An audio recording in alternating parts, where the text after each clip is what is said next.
Ratusan penerbangan dari dan menuju Bali dibatalkan pasca ditutupnya Bandara Internasional Igusti Ngurah Rai. Penumpang memalikan tiket, sementara beberapa bandara persiapkan pendaratan pesawat yang dialihkan dari Bali.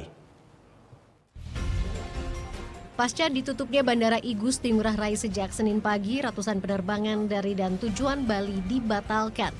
Ada 55 penerbangan dari Bandara Soekarno-Hatta menuju Bali yang dibatalkan. Terkait penanganan penumpang akan dibuat posko gabungan di 3 terminal yang berada di Bandara Soekarno-Hatta, terdiri dari pihak AP2, pihak airlines, dan otoritas bandara.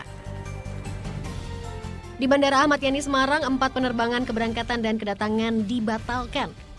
Dari 4 penerbangan tersebut, 2 penerbangan dari Semarang ke Bali, yakni maskapai Garuda Indonesia dan Wings Air. Sementara 2 penerbangan kedatangan juga dengan maskapai yang sama. 4 jadwal penerbangan menuju Bali di Bandara Adi Sumarmo Solo juga dibatalkan. Beberapa penumpang yang sudah terlanjur membeli tiket pesawat harus mengganti jadwal terbang atau mengembalikan tiket.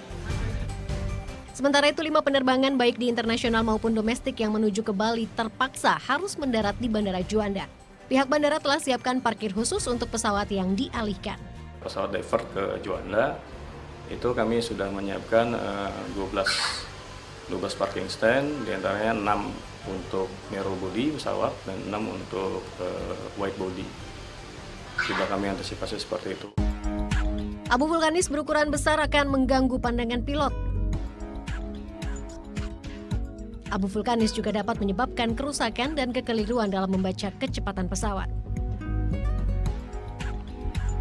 Ketika tersedot ke dalam mesin pesawat, abu akibatkan bilah turbin meleleh dan merusak komponen vital lainnya.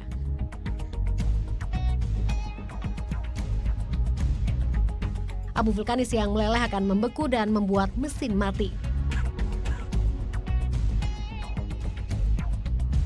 Gumpalan abu vulkanis dapat melapisi sistem sensor suhu bahan bakar pesawat dan memberikan indikator keliru. Tim Liputan melaporkan untuk NET. Udah selesai kan nontonnya? Nah, jadi jangan lupa buat like, komen, dan subscribe ya.